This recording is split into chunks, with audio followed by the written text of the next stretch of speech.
How historically accurate is the new Nick Cage film Butcher's Crossing, directed by Gabe Polsky? How grounded is this film set in 1874 Kansas, a world that is on the precipice of an economic and environmental disaster? Well, let's join the protagonist William as he embarks on perhaps the last great buffalo hunt. Spoilers, the historical accuracy is a bit questionable. But first we need some historical context. In the 1500s, so pre-contact, North America was home to about 25 million buffaloes. By 1965 there were only 10 to 15 million, and just 15 years after that, in 1880, there were less than 100 left in the wild. This was primarily because of the booming international buffalo leather trade. And from the point of view of historical accuracy, the film starts off strong. The opening credits of the film shows historical images of the result of the buffalo trade,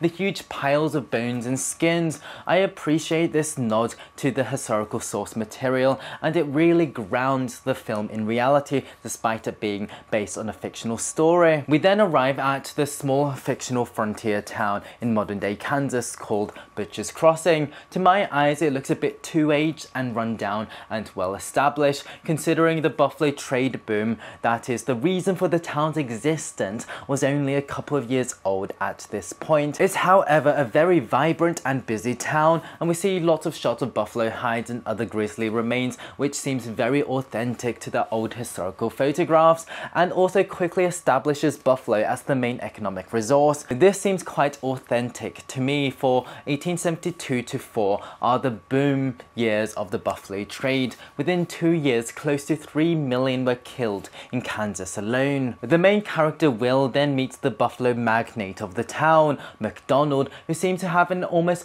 monopoly of the buffalo trade. He says he did 400,000 buffalo hides the previous year, so that would be 1873, and it was just the start. He sends out parties and they bring the hides back to him. This system and the numbers seem completely plausible for 1873, so good job there. But then he announces, "I plan on doing my own curing and tanning right here. Do it myself." I'm sorry, but this line is completely implausible for someone in Kansas in 1874. It's like having a cobalt miner in the Congo today announcing they're planning on starting their own battery production plant. So we need to understand that before the 70s, buffaloes were pretty much worthless to Europeans and white Americans. The hides were simply too thick and hairy to work on at an industrial level, and turning the thick hides into robes, the main use for them at this time was very laborious work, and the traditional Native American methods, which was also used by Europeans, needed buffalo-derived ingredients like fat, liver, brain, and tallow. You simply could not expand that into an industrial scale. In 1870-71, however, tanners in England and Germany developed a new industrial tanning method that could turn buffalo hides into really good, durable leather for the first time. It was perfect for the soles of soldiers' boots and belts for industrial machinery, and this would cause a buffalo gold rush starting from 72. Killing buffaloes became wildly profitable for the first time ever, but the tanning process was very advanced and couldn't be done everywhere. In 1872, some enterprising New Yorkers tried tanning some buffalo hides, but even these most advanced American tanners didn't have the knowledge or infrastructure to pull it off, and thus all the skins were merely dried in America and sent in bales to England. Tanning wouldn't be possible in New York until maybe 77-78, years after McDonald's assertion, and thus doing it in that little frontier town in Kansas is just laughable. It's highly unlikely someone like him could even fathom doing such a thing in 74, and this completely misrepresents the foundations of this historical setting. We then meet Nick Cage Cage's character Miller and his entourage, who are the ambitious, independent hunters who are very anti-McDonald. Nick Cage's character then reminisces about 64 in Colorado Territory, where he allegedly came across buffalo scattered like a great black sea. This is similar language to the famous American explorers Lewis and Clark upon their return voyage in 1806. They spoke of a herd a mile in length, and it was so thick and dense and black they could swim in it from one side to the other. So this is a nice historical reference. Good work. Miller then pitches to Will a massive haul. A hunt like this only happens once in a lifetime. This alludes to perhaps the Great Royal Buffalo Hunt of 72, so that's plausible. But the constant alluding to this perhaps being the last great hunt is just years away from reality. Yes, there were many last great hunts that's been recorded in history, but they were mainly during the late 70s and early 80s, not in 74. He also talks about McDonald's men, how they're merely hunting stragglers these days. Well, once again, this is anachronistic. We're still a fair few years away from that. Later, they talk about finding their way to this mystical herd in the north, cutting straight through Indian country. There's allegedly no way around it, and they might get killed. Upon visiting a fort, they find a fellow hunter who was killed by a Native American. I thought this was very well done. Although the dates are wrong, when the southern herd became depleted near Kansas in the late 70s,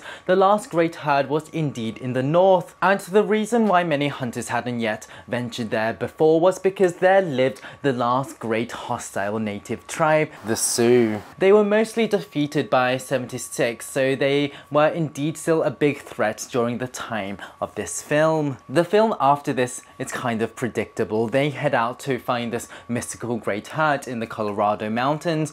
Lots of trials and tribulations happen, and it's honestly a very good watch. They get tons of kills, and I like the way they portray the wastefulness of the kills, especially compared to native practices. The Native Americans would only kill what they needed and would use the entire animal, the meat, the bones, the skin, whereas the white hunters would merely skin them, leaving hundreds and sometimes thousands of rotten carcasses to waste on the ground. It was a terrible waste, and it was also beginning to attract the notice of normal Americans during this time, which was represented by another character in the main entourage, Fred, who calls out Miller for the great waste. Fred, I think, represents the conservation movement forming at this time, which would eventually see the protection of the buffalo and the creation of the first national parks. A really well written character in my view. Although the middle bit was very well done, I do have a few issues with the ending. Once they return to Butcher's Crossing a year later, so this would be 1875, they find the place almost completely and utterly abandoned. They find McDonald, who explains that the bottom had dropped out of the market. The high business was allegedly finished for good, and he says he couldn't even give the skins away in this current state of the market. And the reason he gives for this is simply that everyone who has a buffalo robe already has one, and nobody wants them anymore. All I want to say is this is all wrong and grossly misunderstands the entire buffalo market.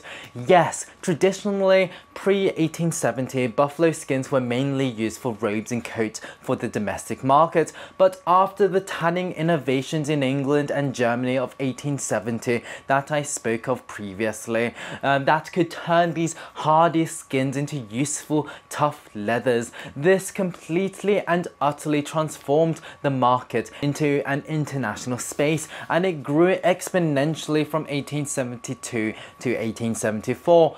During this time, 3 million buffalo were killed in Kansas alone, as I said previously. This boom peaked in 1881 and wouldn't falter until 1883, and that's because buffalo pretty much became hunted to extinction. All evidence shows that demand would have continued if not for this. I do think think it's fair to say in Kansas, at least, where this town is set, their buffalo population was eliminated far earlier in 1879-ish, but that's still 4 years after this film was set, and the idea that the market crashed because of domestic robe sales is quite preposterous and ahistorical. But does that make it a bad film though? I would say no. I can see why it was written this way, because it creates a very cathartic ending that shows the folly of man's greed, and I assume the filmmakers chose to be authentic to the novel it was based on rather than to real history. So despite the historical inaccuracies, I still think it's a great watch. Thanks for listening.